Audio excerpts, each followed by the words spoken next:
Here at Fender Gear, we buy and sell a lot of guitars. Literally every day we are shipping out guitars. Almost every day we are getting new guitars in, and the cycle repeats over and over again. Obviously, a lot of guitars are gonna sell within a pretty quick period of time, but some will take a little bit longer to find their home. Sometimes there'll be guitars that come through that I'm kind of surprised like how long it takes for them to kind of find their new home. Sometimes we'll get stuff in they'll expect to be like a quick sale, and it ends up actually hanging out for a little longer than you expect. Or sometimes we get guitars in that just don't get the attention you might expect. I've recently been going through our inventory, kind of looking at the stuff we've had listed for a little longer, as I always do. And I noticed a handful of really cool guitars that we haven't really got a ton of interest in since listing them. This is stuff that I expected more people would be excited about. And you know, who knows how quickly something is going to sell, but I think it's always a good litmus test of like how much interest you're getting in an item. And so today I wanted to check out some stuff that I think is kind of underrated, maybe stuff that's kind of fallen between the cracks and hasn't gotten the attention I expected. So these are gonna be 5 guitars that I think are currently underrated that we have in our inventory. Let's get to it. The first one I wanna check out today is a bass, and I can already see it because it comes in this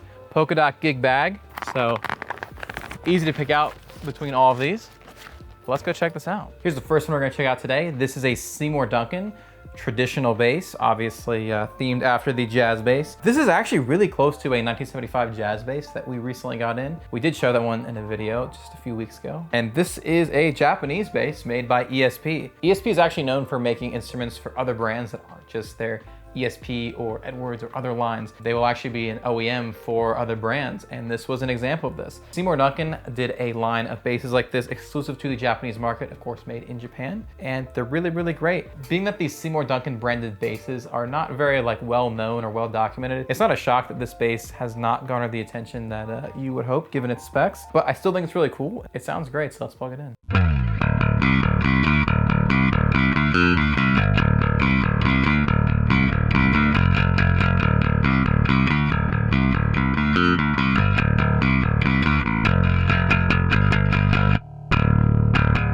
Overall, this is a fantastic jazz bass. As you would expect, coming from Seymour Duncan, the pickups sound absolutely incredible. As I mentioned before, we recently got in a 1975 Fender jazz bass, which is a much more expensive bass than this is. And while they are definitely not the same, they definitely have a lot of similarities. Neck profile wise, they're actually more similar than I would expect, and obviously aesthetically, they do a very similar thing. This reminds me a lot of the 75 reissue JB75 Japanese jazz basses that we sell a lot of times. I'll say those are some of our fastest selling reissue Fender basses, so that's kind of why it surprised me that no one saw this and was like, oh, that's really cool, as this is actually a bit cheaper than a 75 reissue MIJ bass. I will say this is just as much bass as the Fender Japan variant, and depending what you're going for, this might even be better. This definitely has hotter pickups, definitely more modern sound. It's just really, really cool overall. This is heavier than both any recent MIJ reissue we've had or the 75 actual Fender jazz bass we have, but very cool, very sick, very glossy finish here.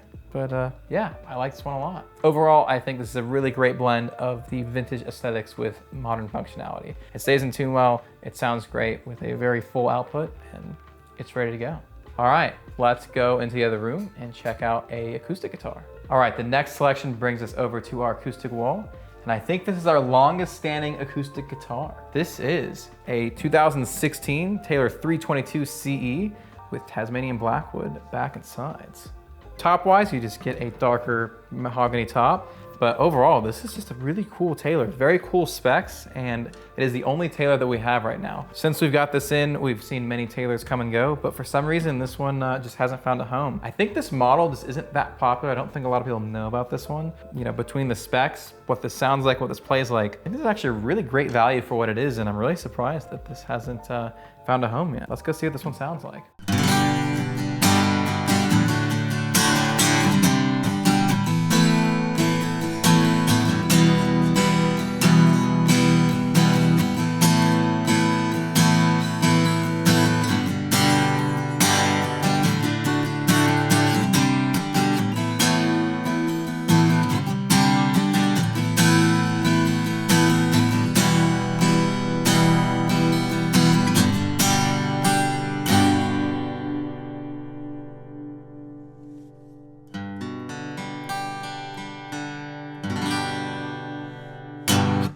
This is a really nice Taylor. This is a solid one. Coming from the 300 series, this is an American-made guitar, but it is on the more accessible side price-wise of their American range. But this is really, really solid. I would still say this sounds like a traditional Taylor in the sense that it has that brightness to it, but it's not as bright as a lot of other Taylors I've played. Speaking super generally here, I always say like Taylors are the brightest.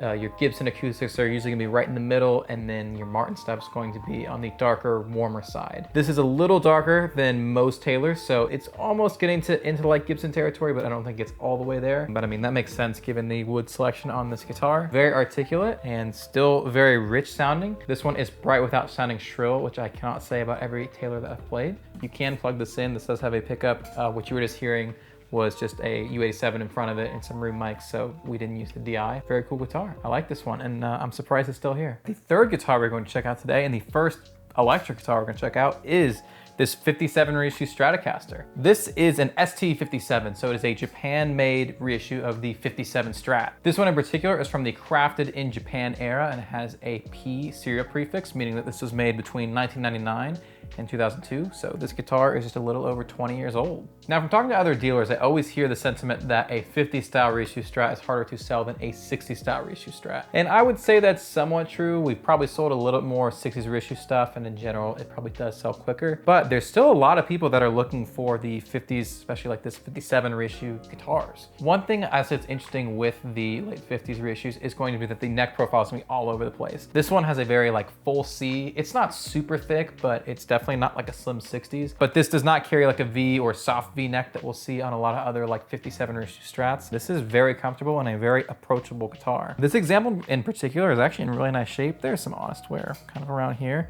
but overall, really nice condition given that this is over 20 years old. I'll say in general, whenever we get cool reissue Strats that are sunburst, they tend to be a little bit slower sells than like a custom color would be. And that's probably what you could chalk this one up to. But this is just kind of a funny guitar, as since we got this, which was over a year ago, we have had many different sunburst ST57s come through that have been taken in, set up, listed, and then sold. And for some reason, this one has still stuck around, so I think it's time for this one to finally find its new home. The ST57 is definitely not the most popular of the Japanese Strats, but I think it's probably the best value out of all of them, as it is the only one that you'll ever find for like sub 1,000, at least for us.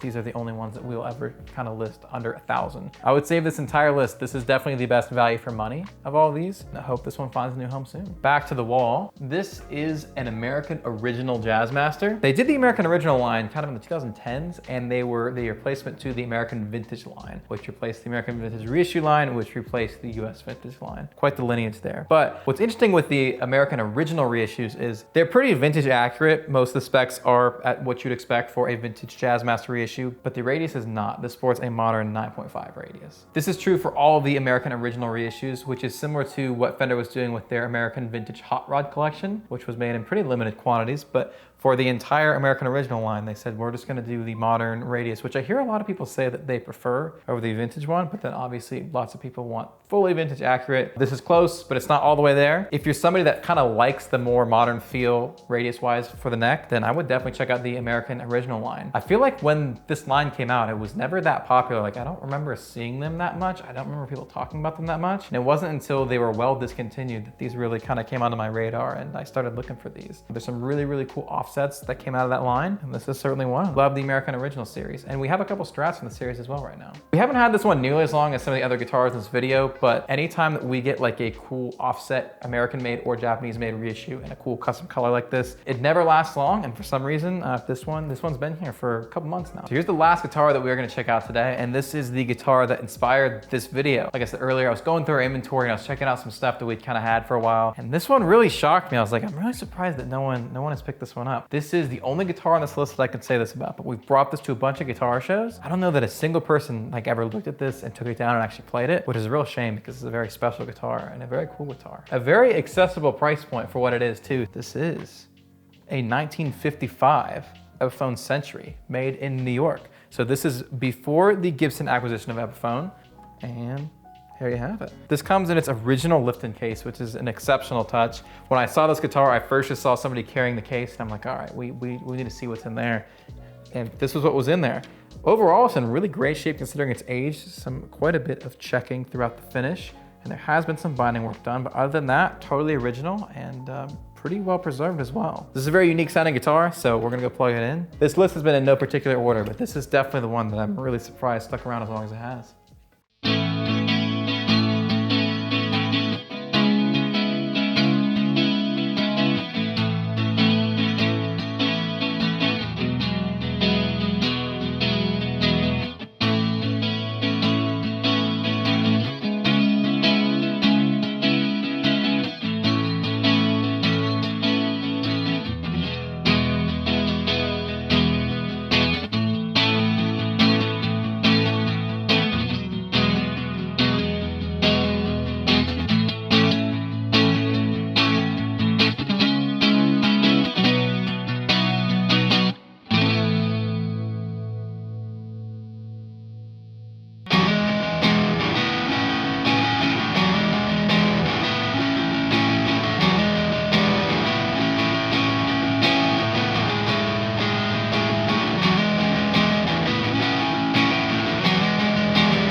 We're ending strong here with this Epiphone. This is a really, really unique guitar. It's probably the most unique of everything that we checked out today, I would say. I've plugged this in before and I knew that this sounded really great clean, but I had never actually really tried to use any drive with it before. So I turned up our Archer on our little pedal board here, and this sounds really, really great when you get it to start kind of breaking up. Right now we're actually running this through a Fender Super Reverb as far as the head goes, but we're actually not using the speakers and the Super Reverb. We're running it through this orange 412, which is definitely an interesting combo, but it works really well. This is not the typical combo of gear I would use, but sometimes things just work and they sound good. Obviously with just a neck pickup, you're somewhat limited in what you can pull off with this guitar, but being that this pickup isn't like that hot, I feel like you can use your amp to kind of dictate what this is gonna do for you. It's not the most hi-fi pickup, but it's also not like a strap pickup. It kind of just does its own thing, and it's somewhere in the middle. Very unique to this guitar. It actually plays pretty well. I mean, it is a little clunky being what it is, but I'd still say it's a very comfortable guitar, relatively thick neck profile, so if you're into that, then that's cool. And some of this is like a soft V thing going on.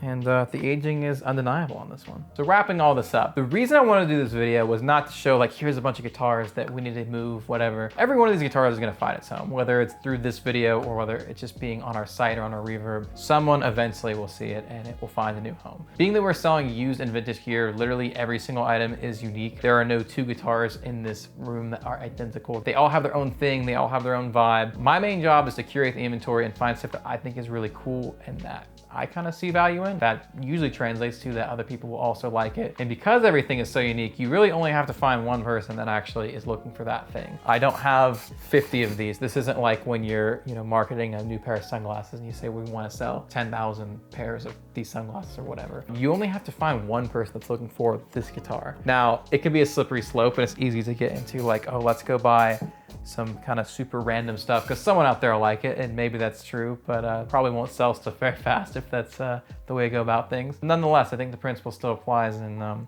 as long as it's something cool, it will eventually find its way where it needs to go. Had a lot of fun digging through these guitars today and just digging through our inventory in general and finding some kind of underrated gems, some underappreciated instruments here, and shedding some light on them. So I hope you guys have enjoyed coming along on the journey. If you want to check out any of these guitars in more detail, we would love if you checked out our site at aflashfulofgear.com, or there's going to be a QR code on the screen here. Obviously, selling guitars through our site is the way that we support this channel, so if you want to help out with what we do, we would love if you checked out our inventory. For those of you out there that have tried to sell one of your guitars, whether from your personal collection or something maybe you bought with the intention of selling, do you have any guitars that hung around a lot longer than you expected, ones where you kind of had a hard time finding a good home for them? Let us know your stories down below in the comments. We always look forward to reading them. Don't forget to like, subscribe, comment, and all that good stuff, and we will see you guys in another video soon. Bye.